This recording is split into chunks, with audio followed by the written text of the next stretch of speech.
नमस्कार. आजच्या व्हिडिओमध्ये मी तुम्हाला मकर संक्रांतीच्या दिवसांमध्ये लहान बाळाला बोरनान कधी व कसे घालावे, त्याबरोबर मुलांना कोणत्या रंगाचे कपडे घालावे आणि बोरनान कोणत्या वेळेत करावे अशी संपूर्ण माहिती सांगणार आहे. पण त्याआधी तुम्ही चॅनलवरती नवीन असाल तर चॅनलला लाईक करा आणि सबस्क्राईब देखील करा. कमेंटमध्ये श्री स्वामी समर्थ लिहायला विसरू नका. संक्रांतीचा सण जसा स्त्री वर्गासाठी नवदाम्पत्यासाठी खास असतो तसा तो लहान मुलांसाठी देखील खास असतो. कारण मकर संक्रांतीच्या दुसऱ्या दिवशी म्हणजे किंक्रांतीला अनेक घरात लहान मुलांचे बोरनान केले जाते. आता बोरनान म्हणजे काय तर बोरनान या नावामध्येच त्याचा अर्थ दडलेला आहे. बोराने घातलेली अंघोळ. बोर म्हणजे बोर आणि नान म्हणजे अंघोळ. यंदा मकर संक्रांतीचा सण 14 जानेवारीला साजरा केला जाणार आहे आणि त्याच्या दुसऱ्या दिवशी म्हणजे 15 जानेवारीला किंक्रांत आहे. किंक्रांतीच्या दिवशी लहान मुलांना बोरनान घातले जाते. तसे तर संक्रांतीच्या दुसऱ्या दिवशीपासून म्हणजे किंक्रांतीपासून ते रथसप्तमीपर्यंत या काळामध्ये तुम्ही लहान मुलांना कधीही बोरनान घालू शकता. पण किंक्रांतीच्या दिवशी केलेले जास्त चांगले असते. जर तुम्हाला किंक्रांतीच्या दिवशी काही अडचण असेल तर तुम्ही रथसप्तमीपर्यंत कधीही करू शकता. आता बोरनान हे किती वर्षापर्यंत करतात तर आपल्या घरातील नवीन जन्मलेल्या बाळापासून ते 5 वर्षापर्यंतच्या बाळापर्यंत करतात. तुमचं मूल 5 वर्षाचं होईपर्यंत तुम्ही 5 वर्ष बोरनान घालू शकता किंवा बऱ्याच ठिकाणी 3च वर्ष हे बोरनान घातलं जातं. आणि बोरनान हे मुलाचं किंवा मुलीचं दोघांचेही करतात. शिशु संस्कार म्हणून बोरनान केले जाते. जन्माला आल्यानंतर बाळाच्या पहिल्या संक्रांतीला सर्वसामान्यपणे बोरनान केले जाते. लहान मुलांना बदलत्या ऋतूची बाधा होऊ नये म्हणून या काळात उपलब्ध असलेली फळं जशी बोर, उसाचे तुकडे, गाजर, भुईमुगाच्या शेंगा, कच्चा हरभरा, तिळगुळ, रंगीबेरंगी गोळ्या, चॉकलेट्स, खारी, बिस्किट अशा सर्व गोष्टी लहान मुलांच्या डोक्यावरून टाकल्या जातात. म्हणजे या सर्वांनी त्यांना अंघोळ घातली जाते. मुलं जन्माला आल्यानंतर येणाऱ्या पहिल्या संक्रांतीला लहान मुलांना बोरनान घातलं जातं. लहान मुलांच्या उत्तम आरोग्यासाठी बोरनान घालण्याची परंपरा आहे असे म्हटले जाते. भारतीय संस्कृतीमध्ये सणवारांसोबत बदलत्या ऋतुचक्राचे आपल्या आरोग्यावर चुकीचे परिणाम होऊ नयेत म्हणून ही काळजी घेतली जाते. बोरनानामागे सुद्धा हाच विचार आहे म्हणजे संक्रांतीनंतर वातावरणामध्ये हळूहळू बदल होत जातो आणि या वातावरणासाठी त्यांचं शरीर सुदृढ बनत असतं त्यामागचं हे शास्त्रीय कारण आहे. बोरनान हे शक्यतो दुपारनंतर घालतात म्हणजे 4, 5, 6, 7 सायंकाळच्या दरम्यान हे बोरनान घातलं जातं. तसा तर बोरनान घालण्यासाठी कोणताही विशेष दिवस किंवा कोणत्याही मुहूर्ताची गरज नसते. बोरनान हे सुद्धा महिलांच्या हळदी कुंकवाच्या कार्यक्रमाप्रमाणे संक्रांत ते रथसप्तमी या काळात केव्हाही केले जाऊ शकते.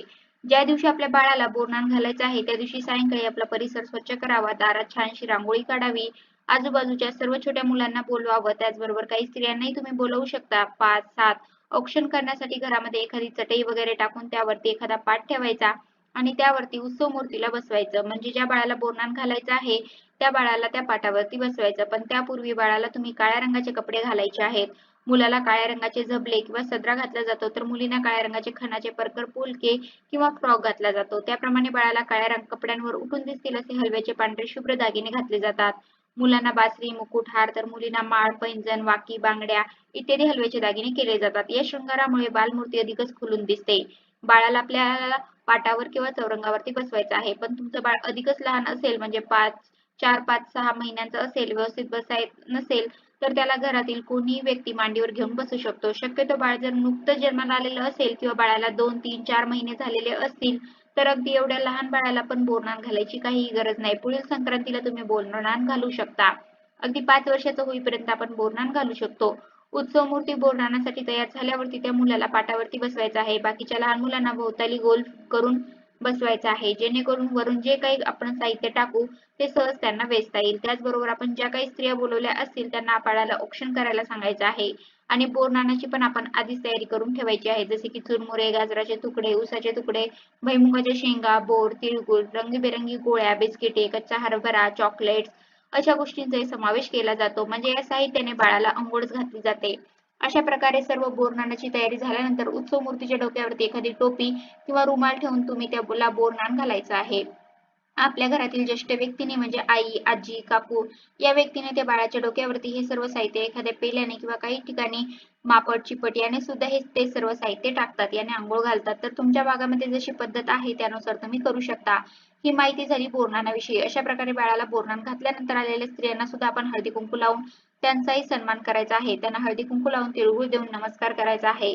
त्यांना वाण द्यायचा आहे. बाळाला ज्या पदार्थाने अंघोळ घातली जाते तर आलेल्या सर्व लहान मुलांना ती सर्व पदार्थ वेचायला सांगायची आहे.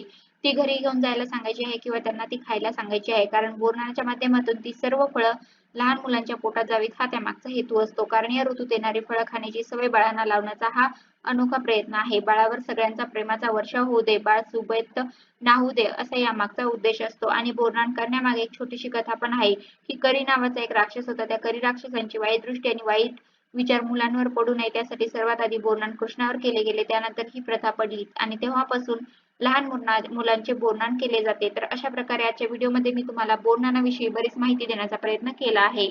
कसा वाटला तुम्हाला माझा आजचा व्हिडिओ कमेंट करून नक्की सांगा. धन्यवाद.